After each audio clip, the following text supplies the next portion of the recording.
On 2nd of April 2025, the US President Donald Trump shocked the world by announcing import tariffs. The S&P 500 index fell many percentage points overnight, and many traders lost much more money compared to what was defined in their stop loss orders. On 9th of April 2025, the president announced around noon putting tariffs on hold for 90 days.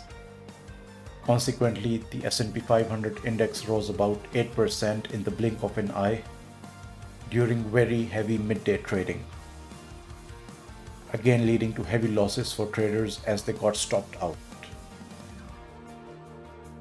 This episode of the Pro Series will help traders understand why this happens, and more importantly, how to avoid losses caused by these types of situations. Welcome to the Options Trading Pro Series. Many traders run into the problem of losing more money than expected when they exit a trade using a stop loss order. This holds especially true if the stop loss gets hit during or after an overnight trading session. The first episode in the Options Trading Pro series revealed how pro options traders avoid the use of stop loss orders altogether and instead use options to manage risk. Other than getting stopped out unnecessarily and prematurely, there are some other important reasons to avoid the use of stop loss orders that traders need to be aware of. Let's first understand how a stop loss order actually works at the exchange and broker systems. The first action is to observe the market constantly for a given instrument until it reaches a certain price level, the stop price. Once the stop price level is reached, the second action is to trigger a market order.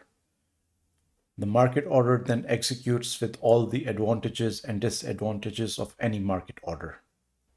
The above two actions can either be implemented by the exchange order matching engine itself for those exchanges who natively support stop loss orders, for example, NYSE, NASDAQ. It can also be implemented or simulated by broker software for those exchanges and venues which do not natively support stop loss orders. Given the fact that these two are separate actions, especially when they are implemented in the broker systems, the time lag between action 1 and 2 can have significant impact on the execution prices and overall risk. Let's now have an in-depth look at 3 shortcomings of stop loss orders which make their usage dangerous. The first reason is that the stop loss orders offer a best effort mechanism to stop the trade out, and there is no guarantee that the trade will exit as expected. The second reason is liquidity risk, which means bids and asks may or may not be available at the time the stop loss is executed. And the third reason is exchange and venue dependent behavior of pre and post market. The first reason pro traders do not rely on stop loss orders is that stop loss orders provide a best effort mechanism to close a trade, and in worst case, the actual price at which the trade gets closed may be much worse than the stop price specified in the stop loss order. This is known as the stop loss slippage trap. In the example on the screen, a trader who owns 500 lots of a contract puts in a stop loss order at 99.95. When that price level is reached, a sell market is generated among a wave of sell market orders, which cause the price to gap down. As can be seen on the lower left part of the screen, the 500 contracts start getting filled at the prices of respectively 99.8, 99.7, 99.2, 98.7, and so on. What this illustrates is that the user is getting stopped out at prices much worse than the price of 99.95 specified in the stop loss order.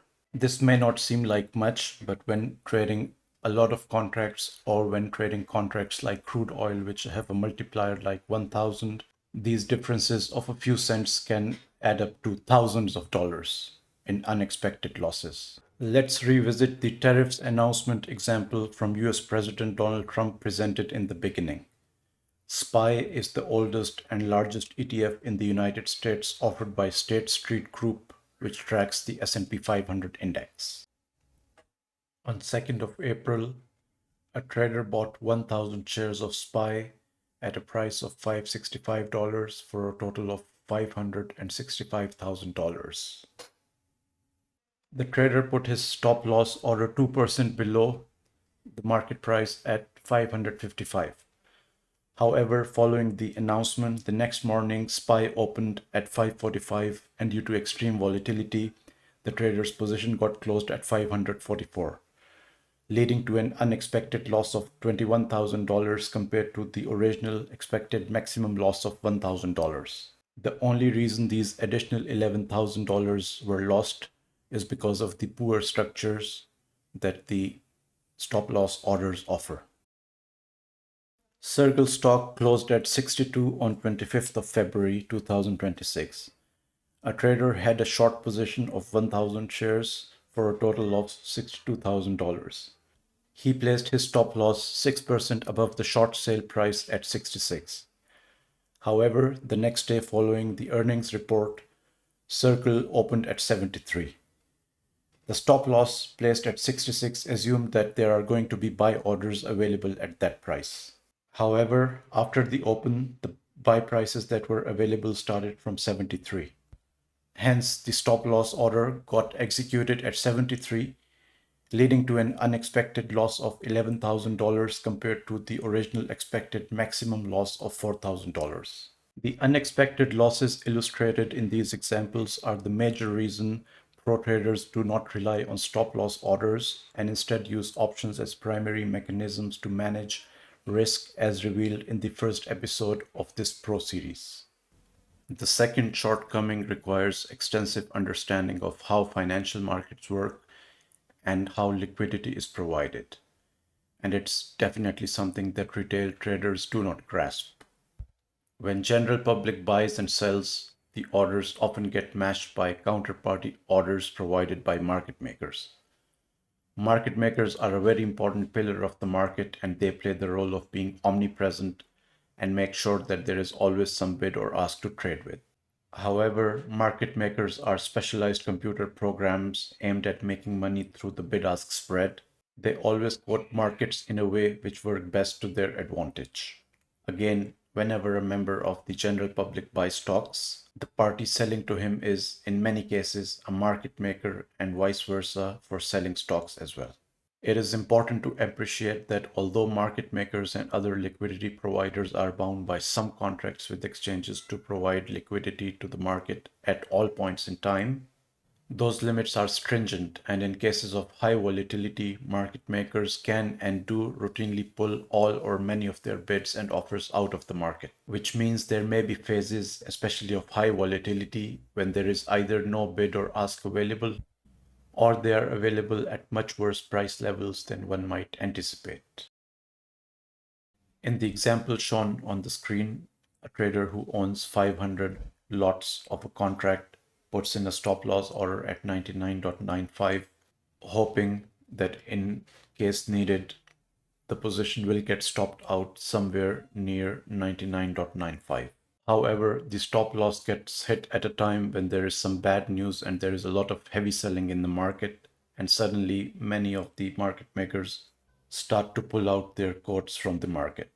So what can be seen from the right hand side of the screen on the below part is 200 contracts get filled at 98.5. The next 200 fills at 94. Already these 400s get filled at much worse price compared to 99.5. But what happens to the remaining 100 is the real crux of the matter here. The remaining 100 cannot be sold at all because there is simply no bid left in the market. This situation can persist for minutes or days, and even when bids and ask returns, there is no guarantee that they will be somewhere in the vicinity of 98. When bids reappear, the next bid may be at price level 80 or 75, causing the trade to get filled at a much worse price than anticipated by the trader after going through an unnerving period of undefined risk. Another situation that can happen is that if the bids do not reappear for some time, the broker may suddenly increase the margin requirements, and if the trading account does not have sufficient funds, the trade may get closed at a very bad price.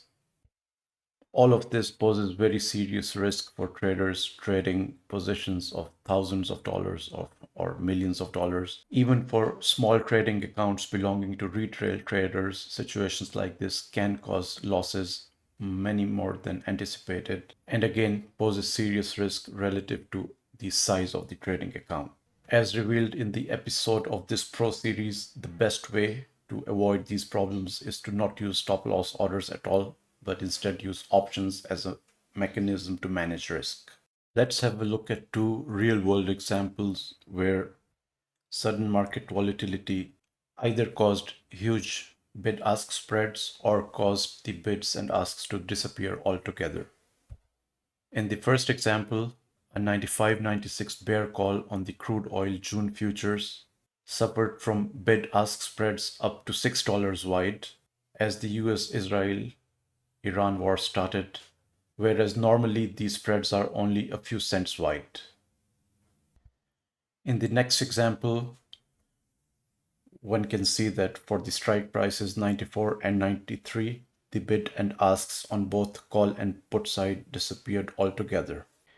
Even for the relatively heavily traded strike price 95 as shown by the options open interest, only one ask price of 12.68 was available, but there was no bid, no one to buy on the call side, and similarly the put side was completely empty of both buyers and sellers.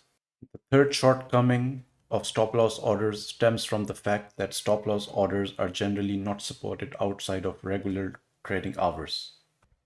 Outside regular hours, the behavior of stop loss orders is dependent on exchange and broker, which can lead to unexpected trade outcomes. The second factor is that the market orders are typically not executed outside trading hours. And since a stop loss trigger leads to a market order, this means even if a stop does get triggered, the resulting market order may never get executed. Next, outside regular trading hours, due to lack of liquidity, the bid-ask spreads are huge and there are wild price swings, causing stop losses to get triggered unnecessarily, which would normally not happen during regular trading hours. One way to eliminate the various risks posed by the stop market orders is to instead use stop limit orders. A stop limit order is similar to a stop loss order, but the difference is that once the stop is triggered, the resulting order is a limit order instead of a market order. This can lead to more frequent execution in pre and post market, but because the order is a limit order, if the market moves quickly enough, it may not get executed, hence leaving a lossy position open for further losses. This episode provides a deep perspective into the hidden dangers of using stop loss orders and how they can lead to sudden unexpected losses.